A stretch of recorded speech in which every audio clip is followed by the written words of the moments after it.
Halo Tribuners, Anda sedang menyaksikan live update Tribun News edisi Jumat 13 Mei 2022 sore. Seperti biasa, kami akan sajikan informasi terkini dari berbagai daerah yang akan dilaporkan secara langsung oleh reporter kami di lapangan.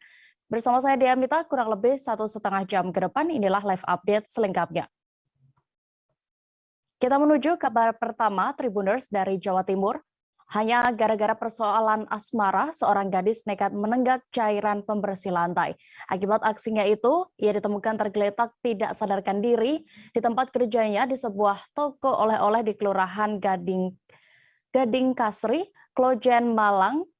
Dan untuk kronologi lengkapnya akan dilaporkan oleh rekan Kuku Kurniawan, reporter dari Tribun Jatim yang sudah bergabung bersama kami. Silakan rekan Kuku. Halo, selamat siang rekan Dea. Baik, silakan rekan Kuku dengan laporan Anda. Iya, bisa saya jelaskan. Jadi seorang gadis cantik yang berinisial LQ, 21 tahun, warga Kecamatan Saratan Kabupaten Madiun, nyaris kehilangan nyawanya. Pasalnya gadis tersebut nekat menenggak cairan pembersih lantai. Aksinya tersebut dilakukan di tempat kerjanya di sebuah toko oleh-oleh di Kelurahan Gading Kasri, Kecamatan Klojen pada Rabu kemarin malam. Korban ditemukan oleh rekan kerjanya dalam kondisi tidak sadarkan diri dengan wajah pucat sekitar pukul 6 sore. Setelah itu teman korban langsung melaporkan kejadian tersebut ke Polsek Klojen. PS Kanit Binmas Polsek Klojen, Ibtu Anik Setiawati mengungkapkan korban nekat menenggak cairan pembersih lantai karena korban ini merasa baru saja ditinggal kekasihnya. Jadi nomor telepon korban ini diblok dan pacar korban diketahui kabur tanpa informasi ke wilayah Kabupaten Malang. Akibat itulah korban pun depresi dan lalu nekat menenggak cairan pembersih lantai tersebut. Dan menurut penuturan petugas medis dari PMI Kota Malang yang enggan disebutkan namanya, sempat ketika akan dievakuasi, si korban ini dilakukan pendekatan dengan melakukan wawancara terhadap korban. Dan setelah kondisinya tenang, korban pun dibawa dan dirujuk ke RSSA Malang. Dan untuk saat ini kondisi korban masih dirawat dan belum stabil. Namun pihak kepolisian maupun tim medis PMI Kota Malang sudah menghubungi pihak keluarga dan kerabat agar bisa mendampingi korban. Begitu rekan Dea. Baik, terima kasih rekan Kuku untuk laporan Anda dari Malang. Selamat kembali bertugas. Kita beralih ke informasi berikutnya. Kecelakaan maut terjadi di Jalan Timur Raya, Eka Valo, Desa Unbit, Kecamatan Insana, Kabupaten Timur Tengah Utara, Provinsi Nusa Tenggara Timur. Kecelakaan melibatkan kendaraan mobil minibus dan sepeda motor.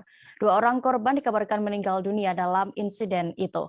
Selengkapnya terkait kronologi kejadian akan dilaporkan jurnalis dari Pos Kupang. Saat ini kami sudah terhubung dengan rekan Onci Rebon. Silakan dengan informasi Anda. Baik, rekan Dea, saya melaporkan langsung dari Kabupaten Timur Tengah Utara, Provinsi Nusa Tenggara Timur, bahwa pada tanggal 12 Mei kemarin terjadi kecelakaan maut di Jalan Timur Raya, Eka Valo, Desa ONB, Kecamatan Insana, Kabupaten Timur Tengah Utara, Provinsi NTT.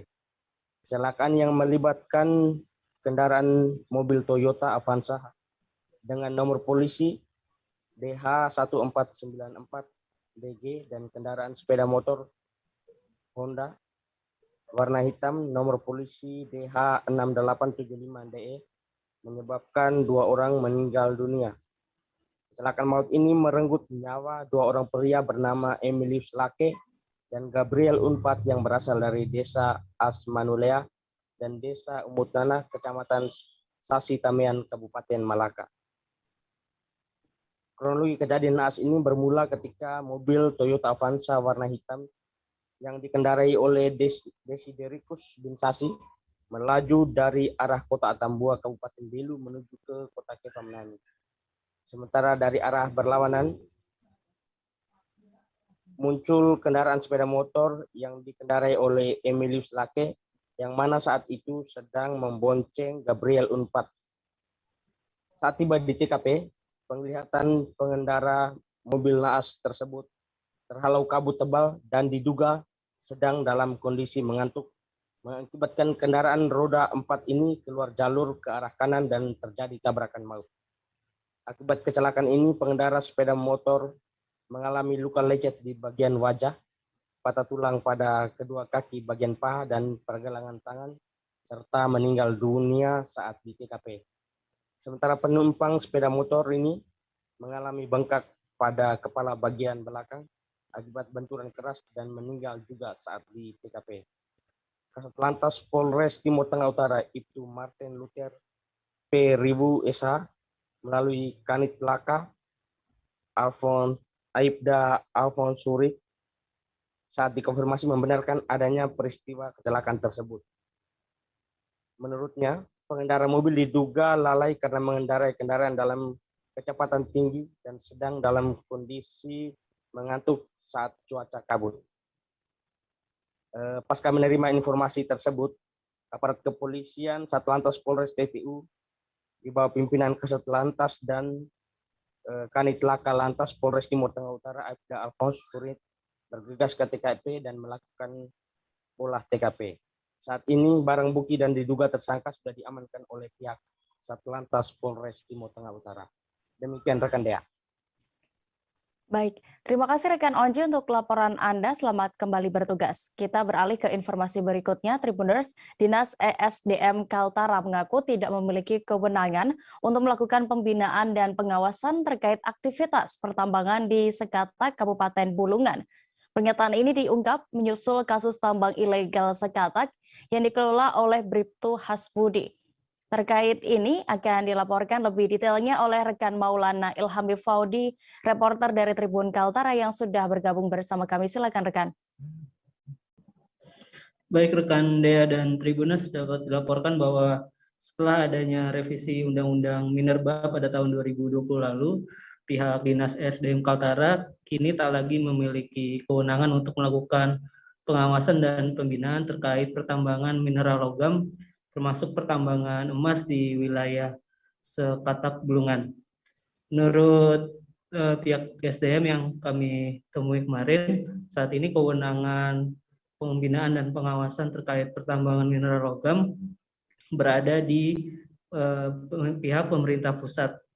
Dan di Kaltara sendiri memang sudah ada inspektur pertambangan, namun pihaknya mengaku bahwa sampai saat ini pengawasan yang dilakukan oleh inspektur pertambangan di Kaltara masih belum cukup optimal, mengingat luasnya wilayah yang berada di wilayah Kaltara.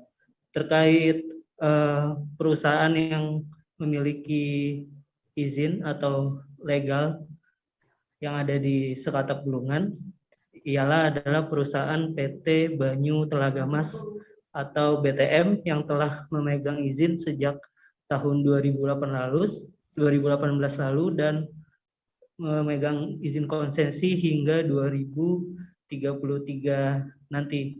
Dan PT BTM ini adalah satu-satunya perusahaan di Sekatak Bulungan yang tercatat di Kementerian SDM sebagai pemegang konsesi resmi untuk melakukan penambangan emas di Sekatak Bulungan.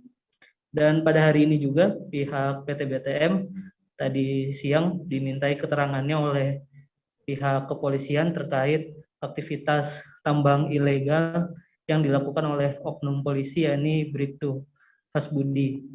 Pihak PT BTM mengaku tidak pernah mengeluarkan izin, baik itu surat perjanjian kerjasama ataupun izin penambangan kepada pihak lain, termasuk kepada Bribtu Hasbudi.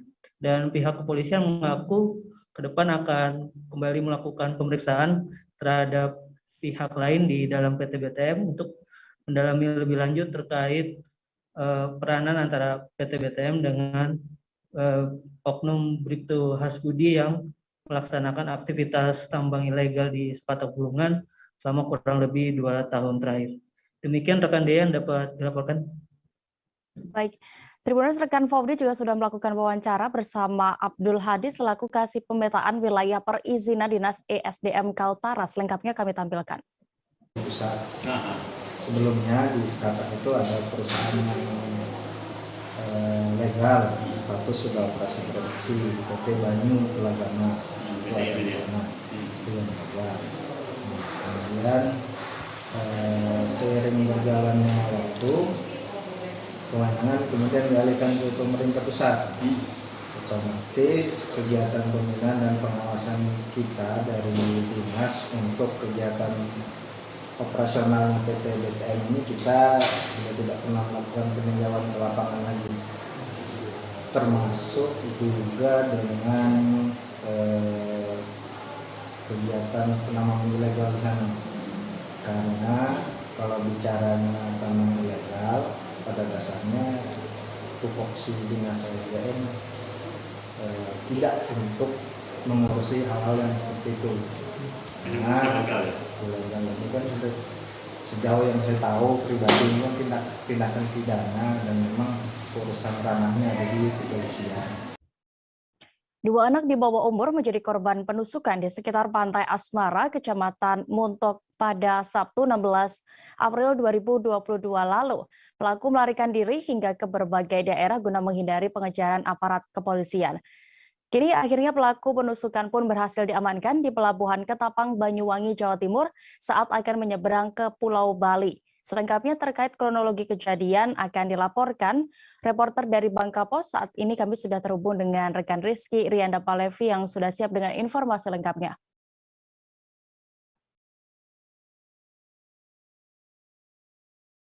Halo rekan Rizky. Iya, ya. Silakan. Pada Kamis kemarin pelaku penusukan yang masih berada di bawah umur berinisial AR telah tiba di Pelabuhan Tanjung Kalian Mentok sekitar pukul siang. AR datang dengan menggunakan jaket sweater dengan celana pendek turun dari kapal dan langsung dibawa menuju Polres Bangka Barat oleh anggota dari Satreskrim Polres Bangka Barat. Sebelumnya juga diketahui AR ini pada Sabtu 16 April 2022 lalu melakukan penusukan di sekitar Pantai Asmara, Kecamatan Mentok. Akibatnya dua orang korban, yakni LU dan AS, yang juga diketahui masih sama-sama di bawah umur, mengalami luka tusukan di bagian perut hingga sempat mendapatkan perawatan. Terlebih laginya khususnya kepada korban LU, bahkan harus mendapatkan perawatan lanjutan hingga ke Rumah Sakit Kota Pangkal Pinang. Lalu untuk pelaku AS sendiri, usai melakukan aksi penusukan tersebut, diketahui langsung kabur hingga keluar daerah ataupun ke luar Pulau Bangka. Kapolres Bangka Barat AKBP Agustus Wanto pun membenarkan kalau AR ini bahkan sempat kabur ke beberapa kota seperti di Palembang, Lampung, Bogor hingga ke Banyuwangi. Nah, saat di Banyuwangi inilah tim dari Satreskrim Polres Bangka Barat berhasil menangkap pelaku pada Senin 9 Mei lalu. Diketahui saat ditangkap di Banyuwangi ini, pelaku AR pun dan juga dikabarkan hendak melanjutkan aksi kaburnya menuju Bali. Jadi saat akan berangkat ke Bali, AR ini ditangkap oleh anggota Satreskrim Polres Bangka Barat di pelabuhan saat hendak berangkat ke Bali. Sementara itu untuk kronologi ataupun motif pelaku penusukan ini masih simpang siur, bahkan saat dikonfirmasi kepada ibu korban LU, YN mengatakan korban ini hendak menolong pelaku yang sedang mogok, namun saat itu sedang ketika ditanya kondisinya seperti apa langsung ditusuk oleh pelaku. Namun hal ini masih belum terkonfirmasi karena kan pihak Polres Bangka Barat masih terus mendalami. Sedangkan untuk proses hukumnya akan mengikuti sistem peradilan anak. Demikian Dea. Baik. Terima kasih rekan Rizky untuk laporan Anda. Selamat kembali bertugas. Kita beralih ke Sumatera Utara, Tribuners. Seorang pemuda warga Kecamatan Brastagi, Kabupaten Karo, terpaksa harus berurusan dengan pihak kepolisian. Pemuda itu diamankan Satuan Reserse Kriminal Khusus Polres Tanah Karo karena adanya kasus penyebaran video pornografi. Video diduga direkam oleh pelaku saat melakukan panggilan video dengan korban. Saat ini kami sudah terhubung dengan rekan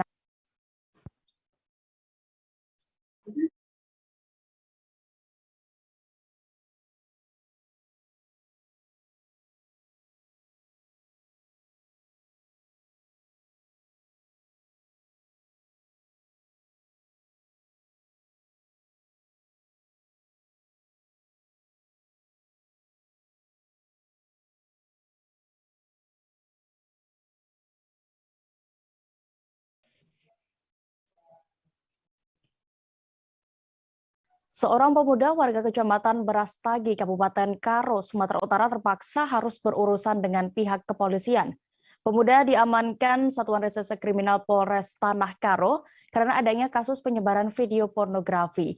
Video itu diduga direkam oleh pelaku saat melakukan panggilan video dengan korban. Saat ini kami sudah terhubung dengan rekan Nasrul, reporter dari Tribun Medan yang akan melaporkan selengkapnya. Silakan rekan. Ya, selamat sore Dea dan Tribuners. Benar sekali, saat ini saya mengabarkan tentang adanya tindak pidana kasus pornografi terhadap anak di bawah umur yang dilakukan oleh seorang pria yang juga masih pemuda dengan berinisial A dan berusia sekitar 19 tahun. Dia diamankan karena melakukan menyebarkan video vulgar milik mantan kekasihnya yang disebarkannya melalui ke media sosial seperti Facebook dan Instagram yang merupakan akun pelaku namun sudah disamarkan menjadi nama si mantan kekasih tersebut. Nah, berdasarkan informasi dari pihak Satreskrim Polres Tanah Karo, adapun motif dari aksi yang dilakukan oleh pelaku ini karena sakit hati setelah ia diputuskan oleh tali kasihnya diputuskan oleh mantan kekasih tersebut. Nah, sebelumnya pelaku ini memang sudah sempat merekam panggilan video antara mereka berdua yang berisikan video tidak senonoh dengan digunakan untuk mengancam kekasihnya ini jika nantinya dia diputuskan begitu. Namun dikarenakan mantan kekasihnya ini memang sudah tidak tahan dengan perbuatan dari si pelaku, tetap memutuskan hubungan tali kasihnya. Karena diputuskan, si pelaku ini yang berinisial A tetap menyebarkan video tidak senonoh yang sudah direkamnya dari awal tersebut. Hingga akhirnya rekaman video yang sudah terlanjur tersebar ini diketahui oleh rekan-rekan dan masyarakat luas begitu. Akibat hal tersebut, pelaku melaporkan tindakan yang dilakukan oleh pelaku ini ke Satreskrim Polres Tanah Karo. Ya begitu Dea. Baik, Tribuners, terkait kasus ini juga rekan Nasrul sudah melakukan wawancara bersama Aibda Jonathan, Karo Kanit PPA Satreskrim Polres Tanah Karo. Berikut keterangan lengkapnya. Kami melakukan pengungkapan terhadap perkara tindak pidana pornografi yang dilakukan oleh salah seorang tersangka. Kami mengetahui hal tersebut dari laporan korban sendiri yang datang ke Polres Tanah Karo merasa keberatan karena video ketelanjangan yang menampilkan dirinya telah beredar di media sosial. Jadi dari informasi tersebut kami mengumpulkan fakta-fakta dan bukti-bukti sehingga kami melakukan penangkapan terhadap pelaku yang melakukan atau yang memviralkan video dari ketelanjangan tersebut. Jadi modus tersangka setelah kami dalami melalui pemeriksaan saksi dan begitu juga dengan tersangka, dia sakit hati karena diputuskan oleh pacarnya yang notabene adalah korban dari undang-undang pornografi tersebut. Pasal yang kami persangkakan adalah pasal undang-undang pornografi dan juga kami juntukan ke undang-undang transaksi elektronik dengan ancaman hukuman 12 tahun penjara. Memperingati Hari Buruh Internasional, kelompok buruh di Batam menggelar unjuk rasa di kantor-kantor pemerintahan. Para buruh yang tergabung dalam Konfederasi Serikat Pekerja Seluruh Indonesia ini mengajukan 7 poin tuntutan. Satu di antaranya tentang penolakan terhadap Undang-Undang Omnibus Law Cipta Kerja dan kenaikan upah minimum Kota Batam tahun 2022. Terkait unjuk rasa ini akan dilaporkan selengkapnya oleh rekan Hening Sekar Utami, reporter dari Tribun Batam yang saat ini sudah bergabung bersama kami. Silakan rekan. Baik, terima kasih rekan Dea. Melaporkan dari Batam, memang Kamis kemarin para buruh yang tergabung dalam Serikat Pekerja Seluruh Indonesia atau SPS di Kota Batam telah menggelar unjuk rasa damai di depan 2 kantor instansi pemerintahan, yaitu kantor DPRD Kota Batam, dan kantor pemerintah Kota Batam. Dan aksi unjuk rasa ini sendiri diikuti oleh sekitar 60 buruh anggota dari SPS di Batam. Mereka datang dengan massa yang tidak terlalu banyak dan juga tidak membawa atribut yang cukup banyak seperti spanduk dan lain sebagainya. Dan mereka sudah berkumpul sejak pukul 10 siang di kantor DPRD Kota Batam. Dan Ketua Dewan Pimpinan Cabang Konfederasi SPSI sendiri, yaitu Subri Wijanarko, mengungkapkan bahwa aksi mereka kali itu merupakan peringatan dari Hari Buruh Internasional atau May Day yang jatuh pada 1 Mei 2022 kemarin. Dan pada kesempatan kali itu mereka membawa 7 tuntutan yang disampaikan secara langsung oleh juru bicara dari kelompok tersebut yang isinya adalah penolakan terhadap revisi Undang-Undang Nomor 12 Tahun 2011 tentang pembentukan peraturan perundang-undangan. Mereka menolak revisi tersebut karena dinilai dapat melegalkan metode Omnibus Law pada UU Cipta Kerja tanpa memperbaiki substansinya. Kemudian buruh juga meminta agar klaster ketenagakerjaan dalam UU Cipta Kerja dikeluarkan dan aturannya dikembalikan seperti semula pada substansi UU nomor 13 tahun 2003 terdahulu. Kemudian tuntutan lainnya, buruh menolak adanya revisi UU nomor 21 tahun 2000 tentang serikat pekerja atau serikat buruh, lalu mendorong ratifikasi konvensi ILO nomor 199 tentang penghapusan kekerasan dan pelecehan di dunia kerja. Terakhir, buruh juga menolak upah murah dan outsourcing.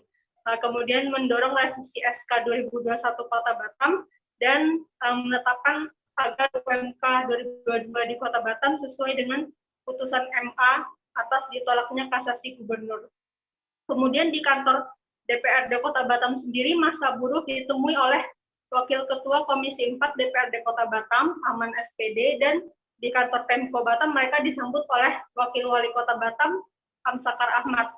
Aksi demo tersebut berjalan dengan lancar dan damai dengan hasilnya yakni seluruh tuntutan buruh tersebut akan diteruskan kepada struktur pimpinan yang lebih tinggi sebab dinilai sejumlah tuntutan buruh itu merupakan kewenangan dari pemerintah pusat. Demikian. Baik, terima kasih rekan Hening Sekar Utami untuk laporan Anda dari Kota Batam. Selamat kembali bertugas. Kita beralih ke Jakarta. Tribuners, layanan bus wisata Transjakarta dioperasikan kembali saat libur Lebaran kemarin mulai 3 Mei hingga 11 Mei 2022 kemarin. Selama rentang waktu tersebut, layanan bus pariwisata gratis ini menjadi primadona sehingga diserbu oleh wisatawan. Selengkapnya akan dilaporkan oleh rekan Dionysius Arya Bimasuci, reporter dari Tribun Jakarta yang siap dengan informasi lengkapnya. Silakan rekan. Ya, Tribuners, jadi layanan bus wisata yang dioperasikan Transjakarta jadi primadona wisatawan saat libur Lebaran kemarin. Selama 10 hari beroperasi, Transjakarta mencatat sebanyak 56.811 pelanggan telah menikmati layanan bus wisata ini. Sebagai informasi, layanan bus wisata ini kembali dioperasikan Transjakarta pada masa libur Lebaran kemarin dari tanggal 3 Mei sampai 11 Mei 2022. Ada 2 rute bus wisata yang dioperasikan, yaitu rute Jakarta Baru atau BW2 dari Juanda Masjid Istiqlal hingga Plaza Indonesia pulang pergi, dan rute Pencakar Langit Jakarta atau BW4 dari Irti Monas sampai Bundaran Senayan PP. Untuk saat ini, layanan bus wisata ini sudah dihentikan oleh pihak Transjakarta. Walau demikian, tidak menutup kemungkinan layanan ini akan dioperasikan kembali. Pihak Transjakarta sendiri mengatakan pihaknya kini masih mengevaluasi layanan bus wisata ini lantaran banyak masukan dari masyarakat yang ingin layanan ini beroperasi lagi. Sebagai informasi tambahan, layanan bus wisata ini memang sudah sejak 2 tahun terakhir dihentikan operasionalnya saat pandemi COVID-19 melanda pada 2020 lalu. Demikian Dea.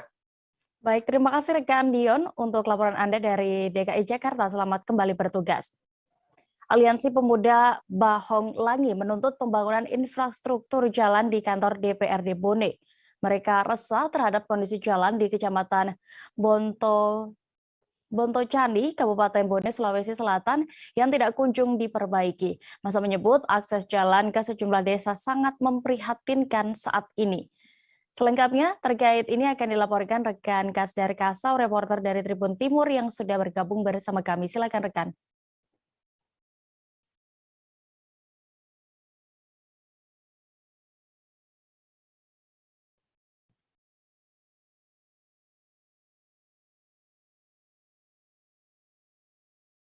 Streamers dimanapun Anda berada, dapat saya laporkan bahwa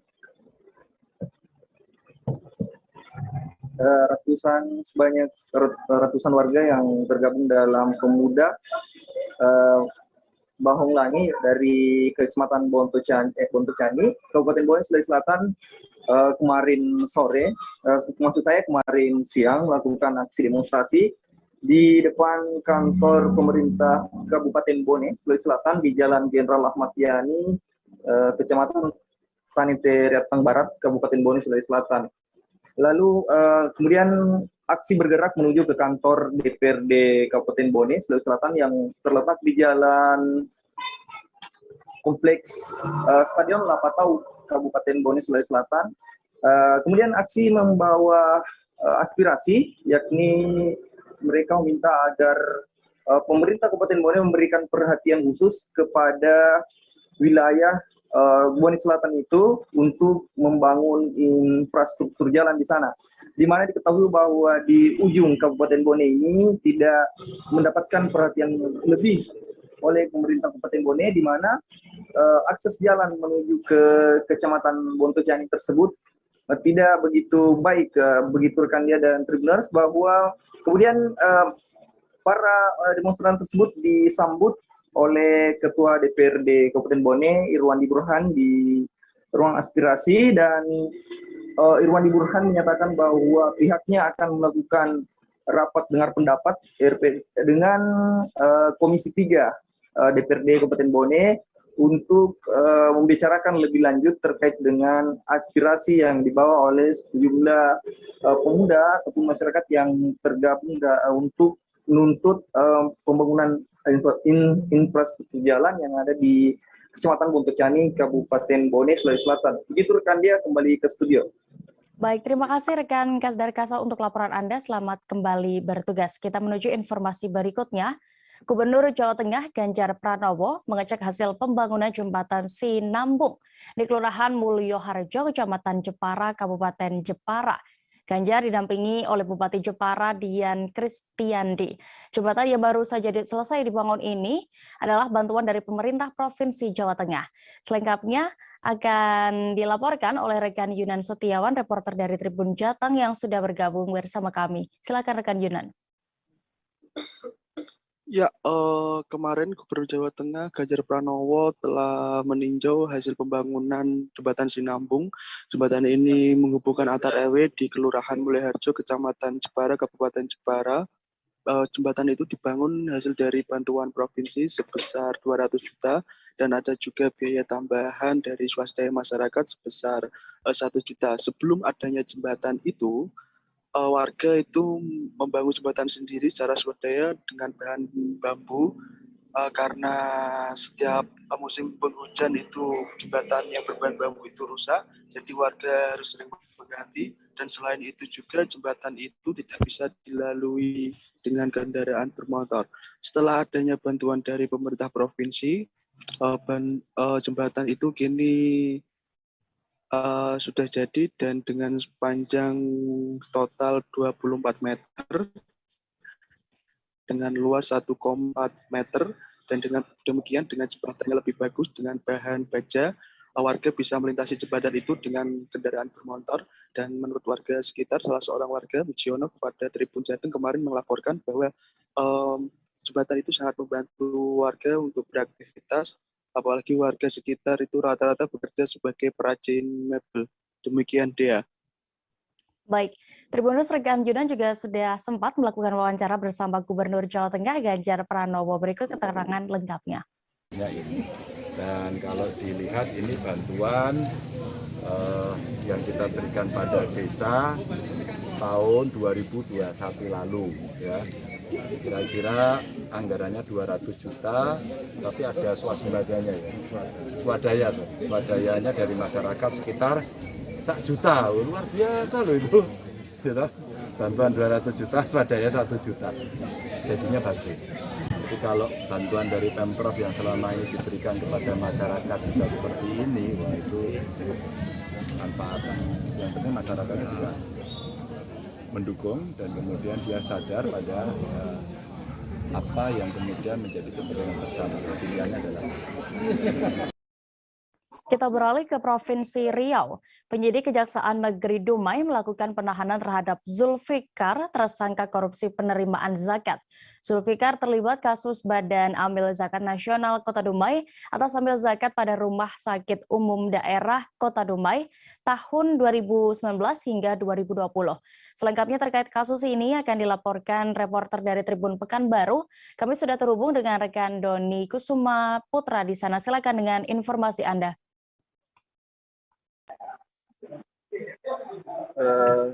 Terima kasih rekan Dea.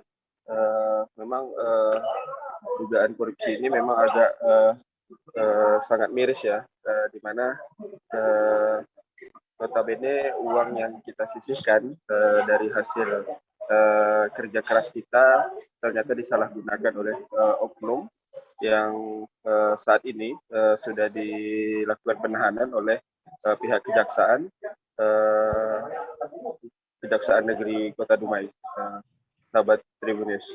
Memang untuk kasus ini sempat menyita perhatian masyarakat karena memang dampak dari yang dilakukan oleh tersangka ini itu sangat besar, di mana kepercayaan khususnya itu pegawai yang ada di Kota Dumai itu kepada Basnas itu agak menurun. Namun hal tersebut langsung dilakukan oleh Kejari untuk menegaskan bahwa siapapun pelakunya dan dari manapun itu tetap bisa diadili. Di mana untuk penahanan ini itu dilakukan terhadap tersangka Zulfikar itu pada hari Rabu, tepatnya tanggal 11 bulan 5 tahun 2000 sekitar pukul 4.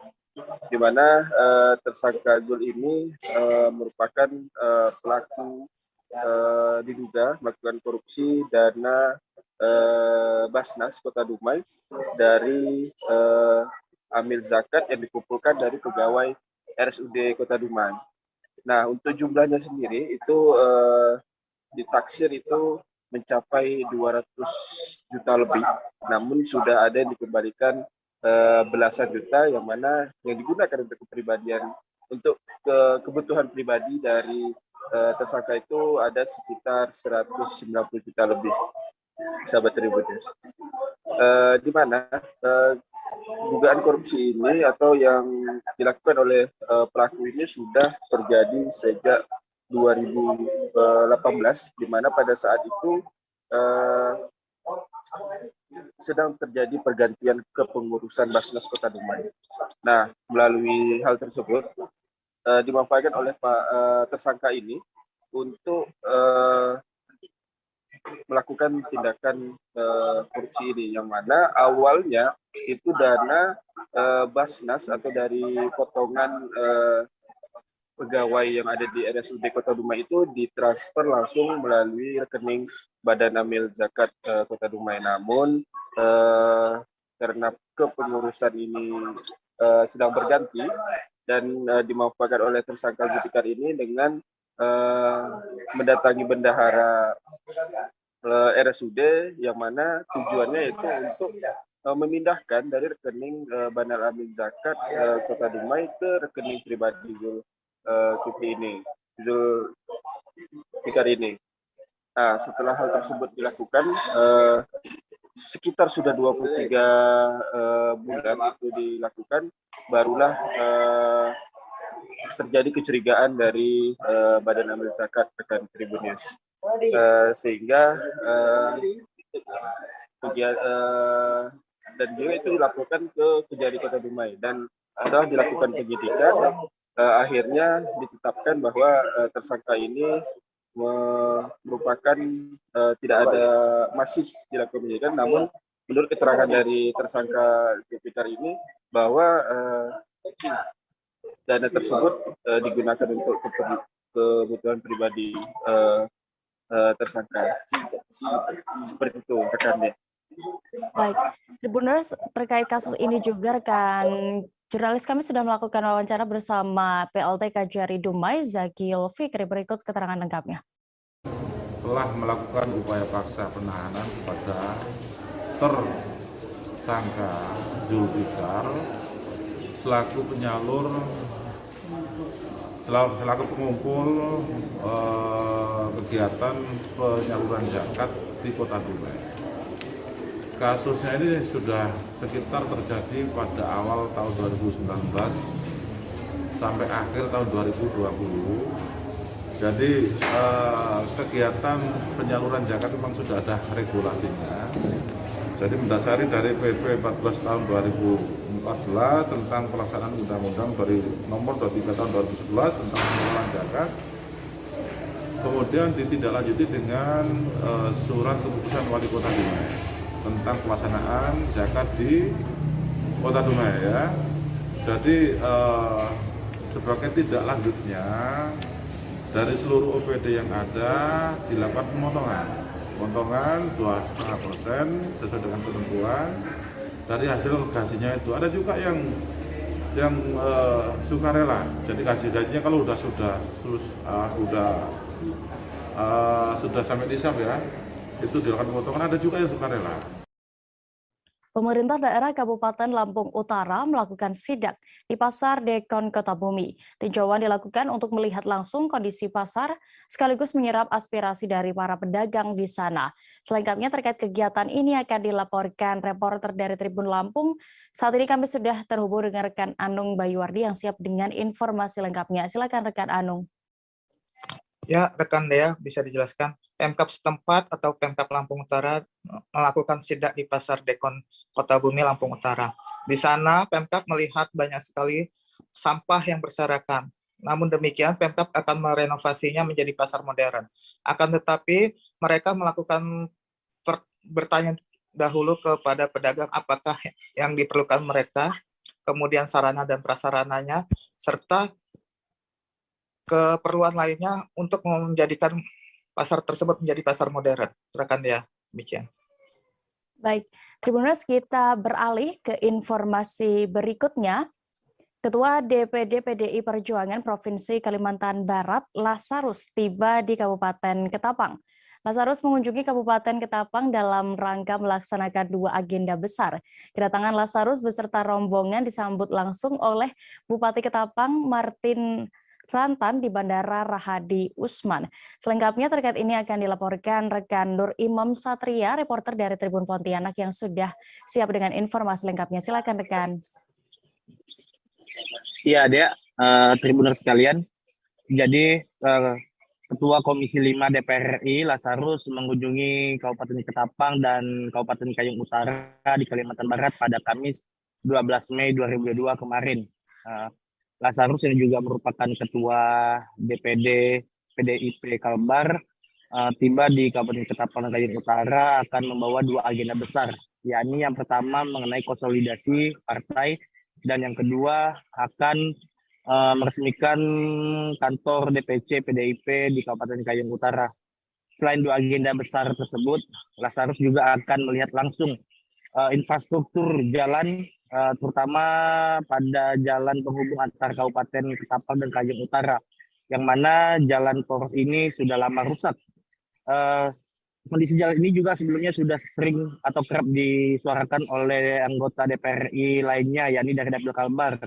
Namun menurut Lazarus sebagai Ketua Komisi 5 dirinya akan ingin melihat langsung kondisi jalan tersebut, agar nantinya bisa diproses percepatan realisasinya, perbaikan begitu. Selain itu, selain infrastruktur jalan, Lazarus juga akan membahas mengenai relokasi Bandara Radiusman Kabupaten Ketapang, yang mana mengenai relokasi bandara ini masih terjadi perdebatan. Untuk itu, dengan kedatangannya ke Kabupaten Ketapang, ini Lazarus akan membahas ini dengan Kepala Bandara Radiusman Ketapang, Bupati Kayong Utara, dan Bupati Kabupaten Ketapang. Apakah atau dilakukan relokasi di penetapan lokasi yang baru. Begitu dia.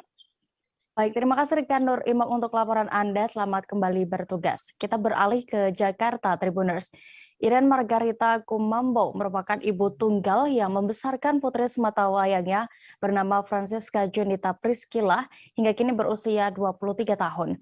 Perjalanan Iren membesarkan sang putri tidak semulus yang dibayangkan, sebab anak tunggalnya itu divonis dokter mengidap lumpuh otak sejak usia 2,5 bulan. Selengkapnya terkait ini akan dilaporkan oleh rekan Yusuf Bahtiar, reporter dari Tribun Jakarta yang sudah bergabung bersama kami. Silakan rekan.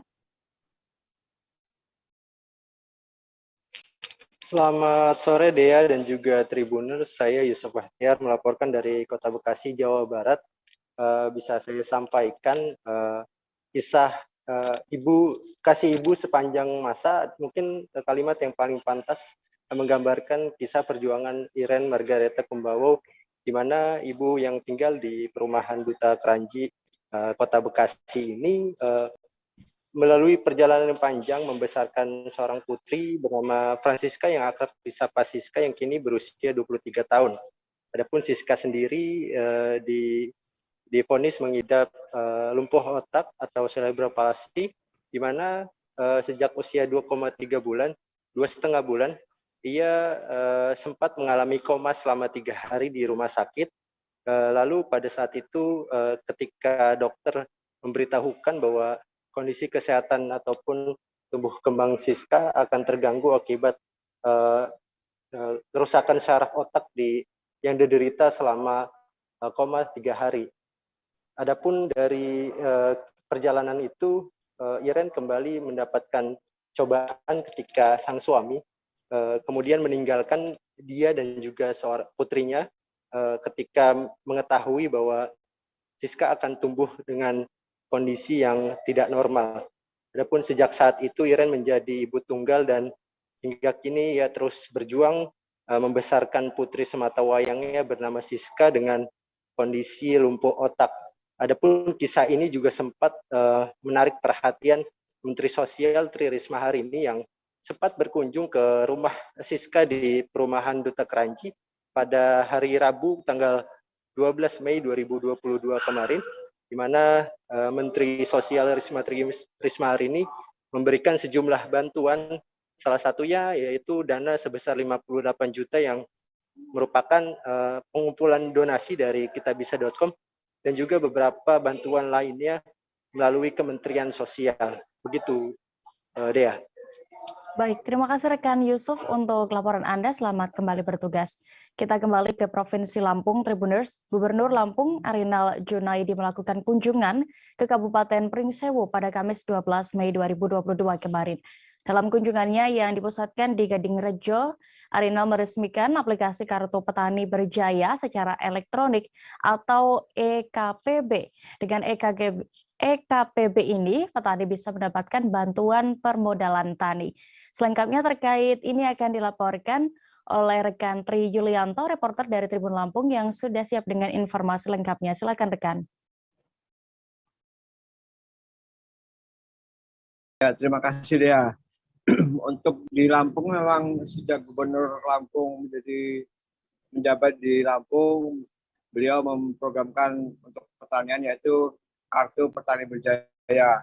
Dan saat ini pengembangan dari program tersebut adalah pembuatan kartu dengan secara elektronik, dan kartu tersebut terhubung dengan perbankan sehingga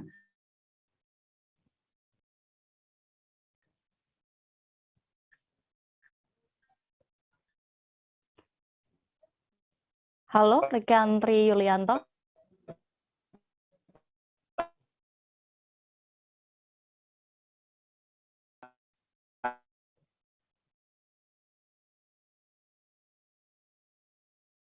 Sehingga halo.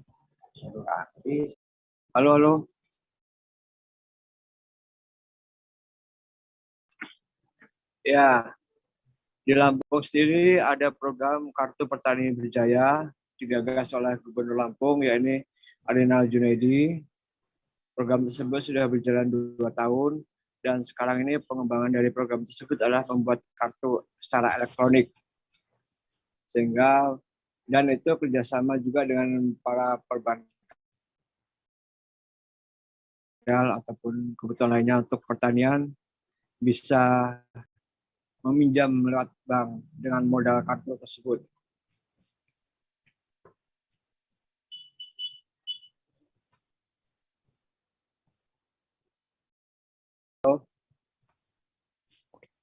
Baik, mungkin ada yang disampaikan lagi rekan Tri? Untuk saat ini Pringsewu menjadi pilot project dari program elektronik dari KPB tersebut. Dan transaksi juga sudah sampai 1,7 miliar lebih selama 2 bulan inilah kira-kira. Baik, terima kasih rekan Tri Yulianto untuk laporan Anda dari Lampung. Selamat kembali bertugas. Tribuners, kami akan kembali dengan informasi pilihan lainnya seusai jeda berikut. Tetaplah di live update Tribun News. Oke, apa kabar Bang Arief di sini untuk strateginya?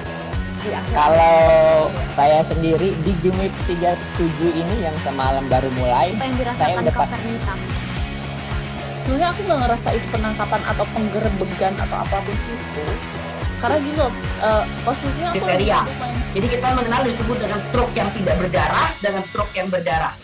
Stroke yang tidak berdarah itu biasanya ditandai dengan adanya penyumbatan. Kalau itu terjadi di sini mungkin pikirnya tidak ke situ kali ya, tapi kalau di Korea atau di Kamboja itu ada beberapa paper yang saya itu mas, ya. Dulunya tukang koran.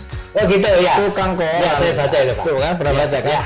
Jadi kalau saya jadi tanggam itu udah bersyukur banget. Si anak ini dijadikan sebagai tersangka begitu. Ya kalau ini kita bicara yang di luar kasus Sebongombo ya. Dengan nama hujan shower, di mana terdapat batas jelas antara daerah hujan dan tidak hujan yang biasanya terjadi pada fase awal mature stage atau tahap berbahaya itu Kang. Jadi mulai artinya terjadinya perlembekan. Nah itu untuk penetrasi akan sulit. Gitu ya. Dok saya ini menurut saya memang tidak mudah, bukan urusan tanah diambil. Kalau misalnya Amerika Serikat sekarang. Rasulullah mengatakan dalam sebuah hadis bahwa berpuasa di 6 hari Syawal itu. Oke, apa kabar Bang Arief di sini untuk strateginya? Kalau saya sendiri di Jumip 37 ini yang semalam baru mulai, saya udah pas. Sebenarnya aku nggak ngerasa itu penangkapan atau penggerebegan atau apapun itu. Karena gini loh, posisinya aku kriteria. Jadi kita mengenal disebut dengan stroke yang tidak berdarah dengan stroke yang berdarah. Stroke yang tidak berdarah itu biasanya ditandai dengan adanya penyumbatan. Kalau itu terjadi di sini mungkin pikirnya tidak ke situ kali ya, tapi kalau di Korea atau di Kamboja itu ada beberapa paper yang saya itu mas, ya. Dulunya tukang koran. Oh gitu ya. Tukang koran. Ya, saya baca itu Pak. Tuh kan pernah baca kan? Ya. Jadi kalau saya jadi tanggam itu udah bersyukur banget. Si anak ini dijadikan sebagai tersangka begitu.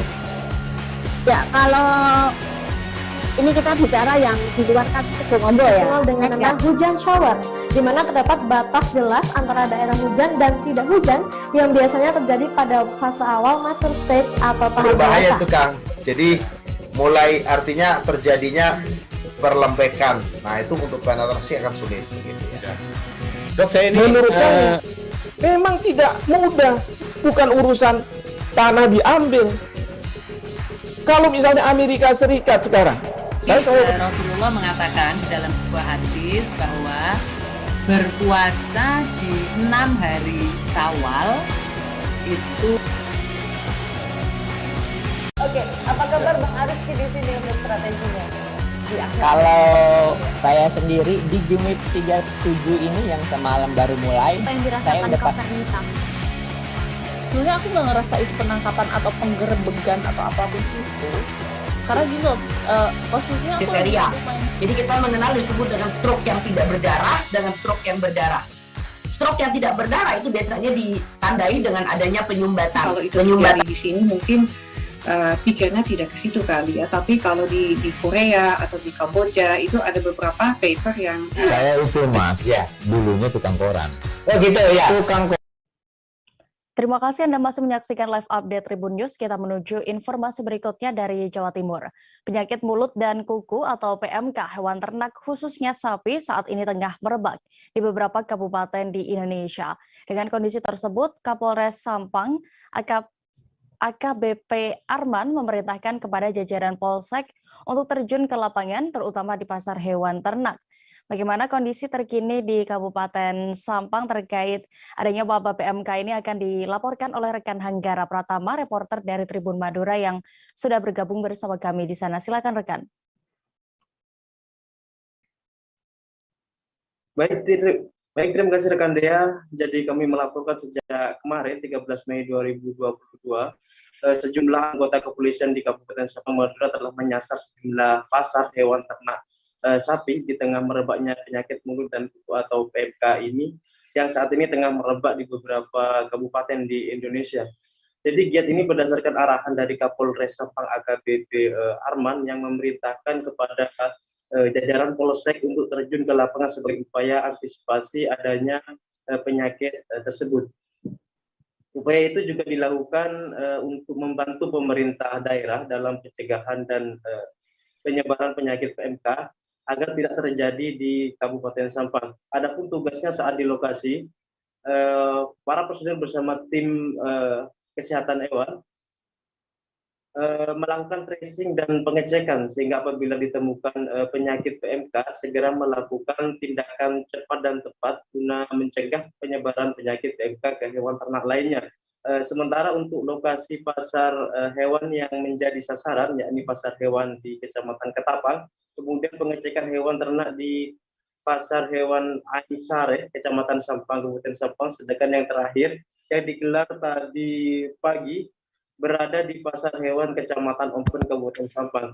Adapun hasilnya sejauh ini tidak ada ditemukan satupun hewan ternak yang mengalami PMK, namun upaya tracing dan pengecekan kepada hewan ternak tidak berhenti di sini saja, melainkan akan terus berlanjut hingga penyakit PMK benar-benar reda seperti itu rekan Dea. Baik, terima kasih rekan Hanggara untuk laporan Anda dari Sampang Madura. Selamat kembali bertugas. Kita beralih ke informasi berikutnya. Komunitas Taman Baca Kampung Kabor, Nusa Tenggara Timur mengirimkan buku untuk anak-anak sekolah dasar di Desa Reroroja, Kabupaten Sika. Karena jalan rusak dan aksesnya yang sulit, komunitas itu pun harus berjalan kaki untuk bisa mengantar buku-buku itu. Namun ternyata dengan semangatnya, anak-anak SD bahkan rela berjalan kaki menurun di bukit untuk bisa mengambil buku-buku tersebut. Bagaimana selengkapnya terkait ini akan dilaporkan reporter Tribun Flores. Saat ini kami sudah terhubung dengan rekan Nofri Fuka. Silakan rekan.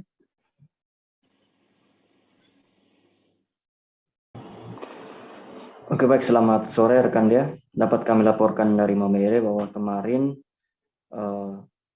pendiri Taman Baca Kampung Kabor, Kakak Yanto de Flores bersama dengan Ketua FTBM Kabupaten Sika, Pak Adrianus, mengunjungi salah satu SD di Kecamatan Magepanda, Kabupaten Sika. Dan kunjungan tersebut dalam rangka untuk membagikan buku, juga untuk mendongeng untuk anak-anak, dan juga dalam rangka untuk giat literasi yang sudah dijalankan di beberapa sekolah di Kabupaten Sika.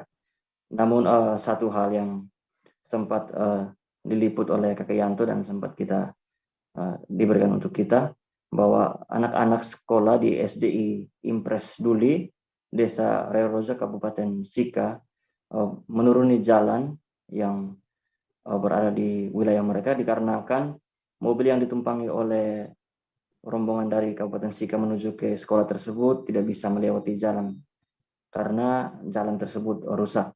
Dan beredar video yang sempat kita terima bahwa anak-anak SD berlarian menuruni lereng bukit untuk mengambil buku-buku yang dibawakan oleh Pak Yanto de Flores dengan Ketua FTBM Bapak Adrianus dari Kota Maumere.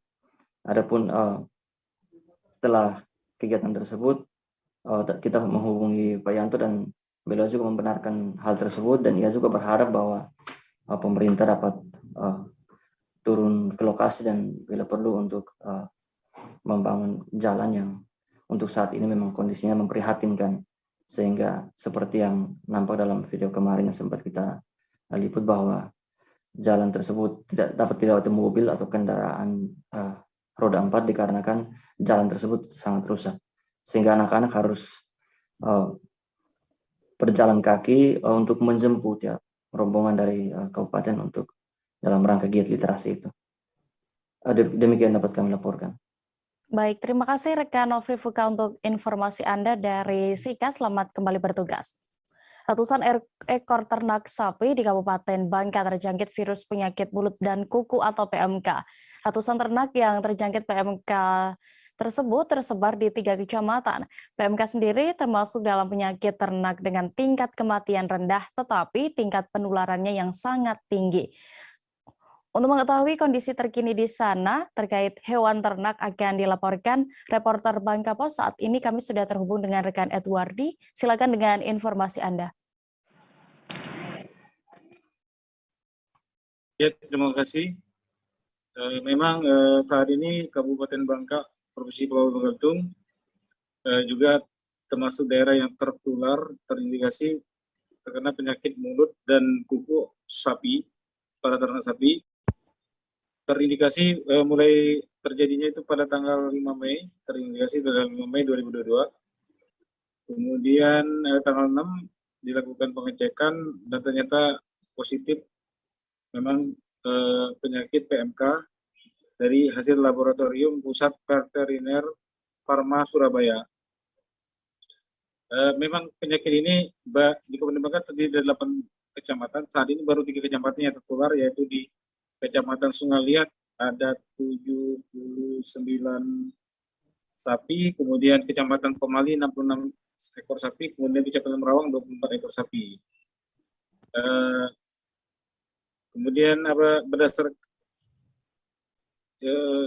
untuk pencegahan saat ini dilakukan oleh petugas kesehatan hewan, baru memberikan vitamin dan penyemprotan desinfektan ke kandang para peternak sapi yang terindikasi ada penyakit PMK ini.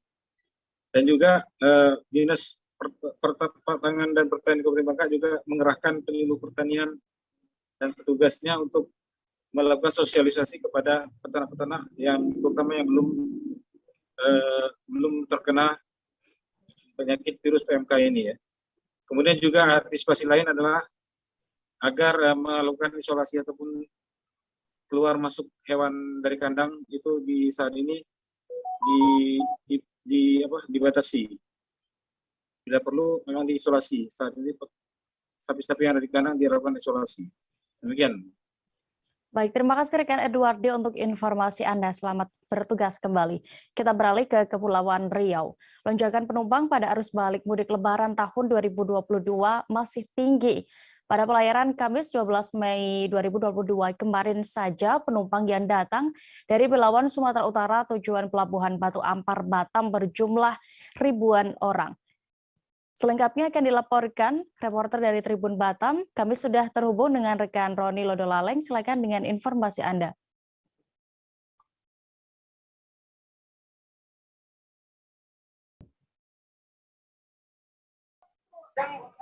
Ya, halo, selamat sore, Dea dan juga Tribuners. Dapat kami laporkan dari Kota Batam, bahwasannya sejak tanggal 12 hingga tanggal 17 Mei 2022, petugas Pelni melakukan sistem tektok ya, yakni hanya melayani penumpang dari Batam tujuan ke Tanjung Balai Karib, maksud kami Belawan, Sumatera Utara. Nah, hal ini sengaja dilakukan oleh pihak Pelni untuk mengantisipasi lonjakan penumpang saat mudik dan juga arus balik mudik Lebaran tahun 2022 ini. Nah, Tribuners, seperti baru-baru ini, pada trip kedua saja penumpang yang datang dari Belawan, Sumatera Utara, tujuan ke Batam, yakni berjumlah lebih dari 2.000 ya, yakni mencapai 2.129 penumpang. Nah, hal ini tergolong naik ya, jika dibandingkan dengan pelayaran sebelumnya, yakni hanya mencapai 1.956 orang saja. Nah, Tribuners, perlu kami informasikan bahwasannya sistem TikTok ya, ataupun hanya melayani 2 rute ya, yakni Batam ke Belawan ataupun sebaliknya,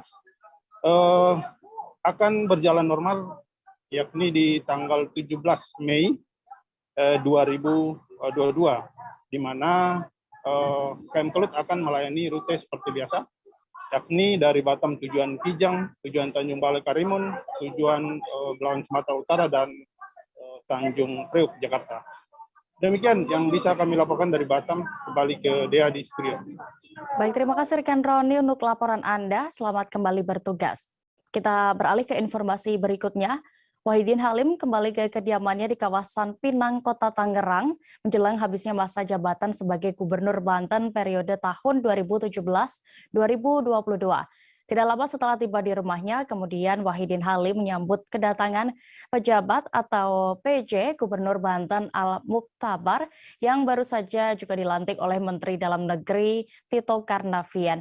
Terkait kegiatan di sana akan dilaporkan oleh reporter dari Warta Kota. Kami sudah terhubung dengan rekan Gilbert Semsandro yang siap dengan informasi lengkapnya. Silakan rekan.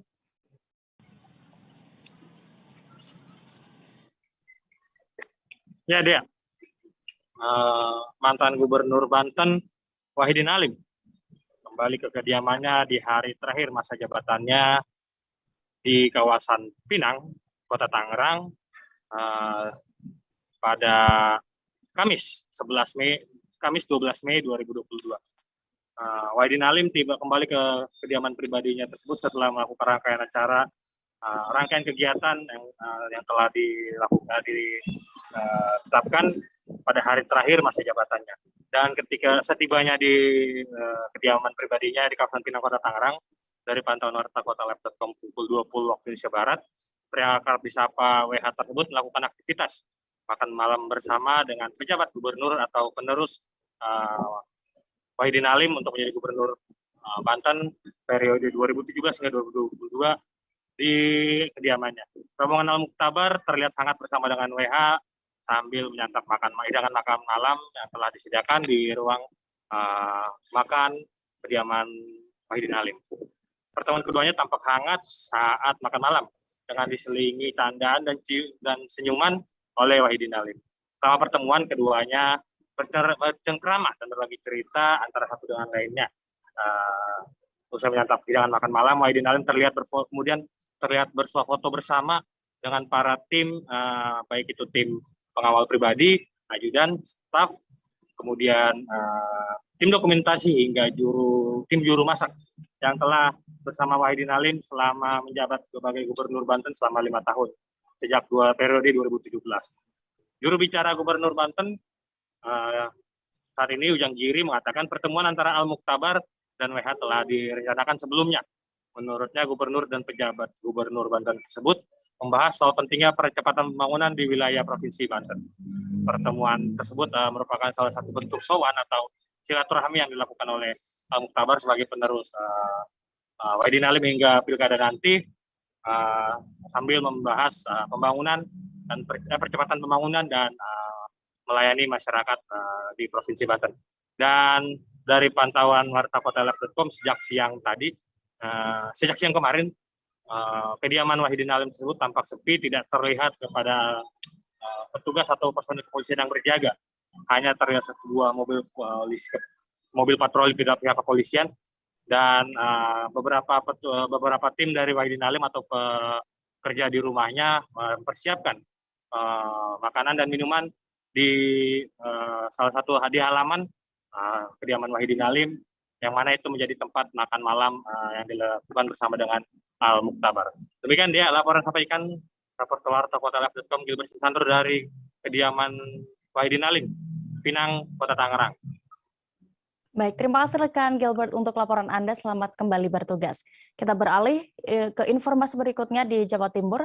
SMA Negeri 5 Kota Kediri kini telah berubah menjadi sekolah khusus SMA Taruna Brawijaya. Namun perubahan status ini dikeluhkan masyarakat karena membuat masyarakat di Kelurahan Pojok dan juga sekitarnya tidak dapat pelayanan pendidikan di SMA Taruna Brawijaya. Masyarakat menuntut dan meminta dukungan Dewan untuk pembangunan kembali SMA Negeri 5 yang telah berubah menjadi SMA Taruna Brawijaya ini. Selengkapnya akan dilaporkan oleh reporter Surya. Kami sudah terhubung dengan rekan Didik Mas Hudi. Silakan dengan informasi Anda. Ya, selamat sore dia dan juga para tribuners. Jadi di Kota Kediri ini sejak 3 tahun yang lalu telah berdiri SMA Taruna Brawijaya. Nah, sekolah SMA Taruna Brawijaya ini merupakan peralihan dari sekolah SMA Negeri 5 Kota Kediri. Sehingga setelah sekolah ini dialihkan diambil alih oleh provinsi, kemudian provinsi menetapkan SMA 5 Negeri Kota Kediri ini berubah menjadi SMA Taruna Brawijaya. Nah, perubahan ini ternyata juga disertai dengan beberapa implikasi. Di antaranya dengan berubahnya menjadi sekolah khusus, sekolah SMA Taruna Brawijaya, sistem penerimaan peserta didik baru tidak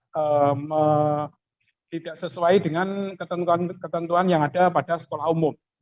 Karena untuk sekolah khusus ini, SMA Taruna Brawijaya memiliki kriteria-kriteria yang khusus dalam bidang postur, tinggi, serta intelektual siswa. Dan selain itu juga di sekolah ini tidak lagi mengenal sistem zonasi. Nah, sebelumnya saat masih menjadi SMA Negeri 5 Kota Kediri, masyarakat di sekitarnya, di Kelurahan Pojok dan kelurahan-kelurahan di sekitarnya itu mendapatkan sistem zonasi dalam penerimaan siswa baru, sehingga sangat besar peluangnya masyarakat di Kelurahan Pojok dan kelurahan di sekitarnya itu dapat diterima di sekolah SMA Negeri 5. Namun dengan berubahnya SMA Negeri 5, kemudian sistem zonasi ini tidak ada. Nah, sebagai implikasinya, masyarakat kemudian menuntut agar Provinsi Jawa Timur membangun kembali SMA Negeri 5 menjadi sekolah umum yang bisa menampung masyarakat di sekitarnya. Nah, ini salah satu tuntutannya. Dan dari hasil tuntutan ini, dari Dewan, dari DPRD Kota Kediri sudah memberikan semacam lampu hijau persetujuan untuk proses alih lahan, karena untuk membangun sekolah yang baru, pihak Kota Kediri diminta untuk menyiapkan lahan minimal seluas 2 hektar. Dan ini sudah mendapat lampu hijau dari DPRD Kota Kediri, dan ini akan diteruskan oleh Pemkot Kediri dalam upaya pelepasan lahan. Selanjutnya usulan ini akan diteruskan ke Pemprov Jatim yang selama ini menjadi mengelola sekolah tingkat SMA di Jawa Timur. Demikian rekan dia. Baik, terkait ini Tribuners, rekan Didik juga sudah mendapatkan keterangan dari sejumlah pihak terkait. Berikut keterangan lengkapnya. Bangunan kembali SMA 5 yang telah berubah menjadi SMA Taruna, dan alhamdulillah hari ini Dewan menyetujui, biarpun rapat dikatakan ini terpaksa atau tidak resmi, tapi disaksikan publik segala macam, dari pihak komisi juga hadir. Insya Allah ini bola sekarang ada di Pemkot Kediri, aset di Wali Kota melalui DPKA atau aset. Kita tunggu proses peralihannya, permohonan mereka kepada provinsi. Kami juga akan tunjukkan ini data kemarin ya, persetujuan anggaran 2023 dari provinsi. Jadi nanti kalau SMA 5 nggak dibangun-bangun, itu dosanya sekarang ada di Pemkot Kediri, ya, bukan di DPRD. Jadi bola liar yang kemarin menggelinding ke DPRD, insya Allah hari ini sudah diklarifikasi dengan baik, sudah selesai. Jadi sekarang bola ada di aset. Tunggakan aset ada 2, yaitu makam RW 3, RW 2, Boro, Pojok, dan SMA 5 ini. Karena SMA 5 ini lahir besar itu dari aset desa Pojok. kami beralih menjadi kelurahan tahun 2007. Itu seharusnya kalau aset itu mau diberikan kepada pihak lain, warga kami juga diajak bicara. Paling tidak Dewan jangan sampai kecolongan lagi. Udah 2 kali kan kita, satu Unibra, yang kedua Taruna. Itu kan apa kompensasinya? Kami kan semua warga Kediri kan ini nggak tahu, itu aja. Mas Priyo selama ini berarti warga Pojok nggak bisa sekolah di Taruna, nggak bisa, Pak. Karena dari segi apapun Taruna tidak mengenal zonasi. SMA khusus ini ya? Ya kita pahami lah, seperti di Akpol, di Akabri, di mana aksesnya mudah nggak? Apa cukup pinter saja? Apa cukup mau saja? Kan tidak. Banyak hal yang kita pertimbangkan karena di situ banyak siswa-siswa Taruna, wali-wali murid Taruna yang mengatakan harus bayar segini. Kita udah down dulu, Pak. Sama aturan kan menyampaikan 23 mereka ada di kita bisa berkoordinasi dengan untuk tidak lanjut aspirasi dari masyarakat Kota Kediri, yang mana Kota Kediri bahagia. Dinas Pertanian dan Peternakan Kota Semarang, Jawa Tengah menemukan 3 sapi dan 1 kambing yang suspek atau dicurigai terjangkit penyakit mulut dan kuku atau PMK. 3 sapi dan 1 kambing tersebut ditemukan bergejala dari hasil pengamatan. Selengkapnya akan dilaporkan reporter Tribun Jateng. Kami sudah terhubung dengan rekan Eka Yulianti yang siap dengan informasi selengkapnya. Ya, baik Dea. Dinas Pertanian dan Peternakan Kota Semarang telah melakukan peninjauan lapangan terkait dengan ada wabah penyakit kuku dan mulut,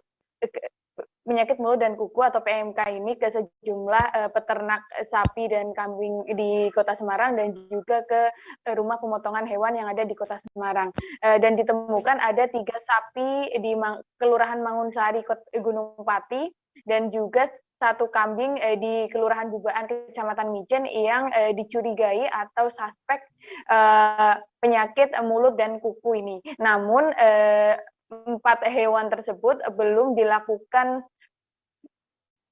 pemeriksaan laboratorium dan rencananya Dinas Pertanian dan Peternakan Kota Semarang akan segera melakukan cek laboratorium untuk memastikan apakah hewan tersebut mengalami PMK.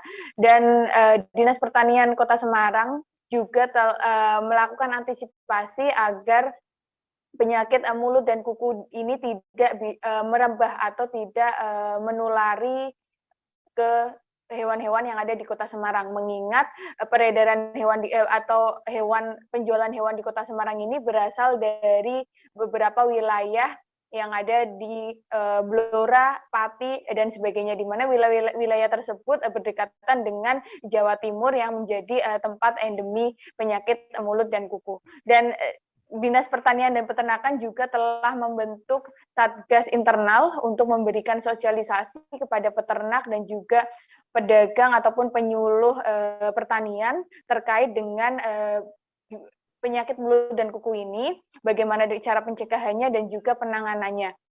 Baru saja tadi pagi Dinas Pertanian dan Peternakan memberikan sosialisasi untuk yang pertama dengan harapan mereka bisa melakukan penanganan apabila terdapat hewan ternak ataupun hewan ternak yang mengalami gejala mengarah ke penyakit kuku dan mulut. Dan Dinas Pertanian dan Peternakan Kota Semarang juga meminta peternak maupun RPH ini menyiapkan tempat isolasi untuk menempatkan hewan ternak yang mengalami gejala misalnya demam tinggi, kemudian terdapat air liur yang berlebihan, dan juga mengalami gejala-gejala yang lain mengarah ke PMK. Demikian, Dea.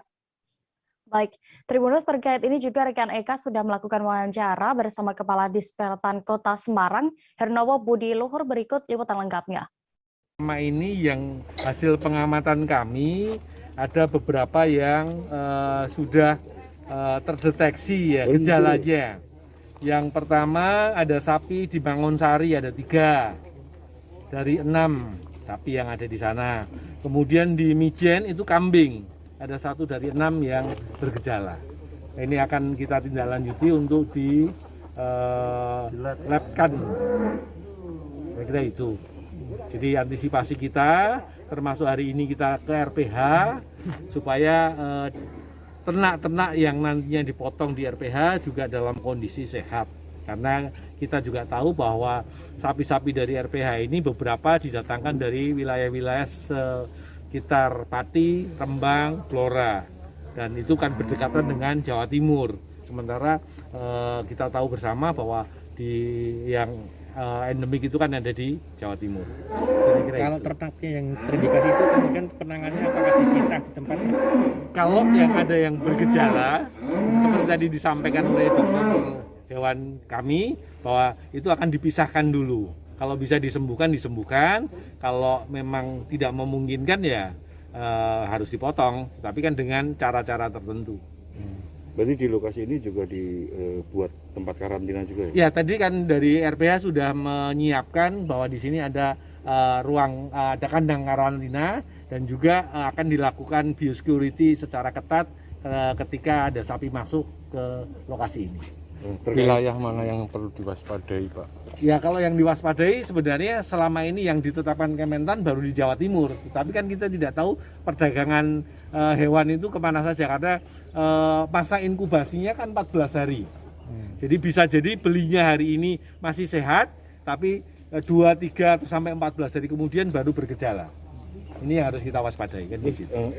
Penyakit ini menular nggak sih untuk manusia?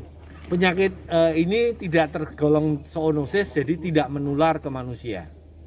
Manusia hanya sebagai vektor karier. Vektor karier itu artinya bahwa kalau kita berdekatan dengan sapi-sapi yang sakit, kemudian kita juga berdekatan dengan sapi yang sehat, ada kemungkinan sapi yang sehat itu bisa tertular juga. Pak, hasil lab nanti untuk mengetahui benar terkena virus itu atau enggak itu akan diketahui berapa hari kemudian, Pak? Nah, ini kembali kayak kasusnya COVID yang lalu ya. Jadi bioveterinernya Jogja itu kan saat ini sedang digeruduk apa ya? Sedang full ya, sedang full. Kira-kira bisa berapa hari, Mbak Rizka? Saat ini belum bisa dipastikan ya, Pak, karena kan sekarang. Informasi tadi sekaligus menutup perjumpaan kita dalam live update hari ini. Tribuners, lantaran masih di tengah pandemi, kami kembali mengingatkan kepada Anda untuk selalu menerapkan protokol kesehatan dimanapun Anda berada. Jangan lupa juga saksikan live update Tribun News esok hari di seluruh kanal YouTube Tribun Network. Saya Dea Mita, mewakili kru yang bertugas pamit. Terima kasih dan sampai jumpa.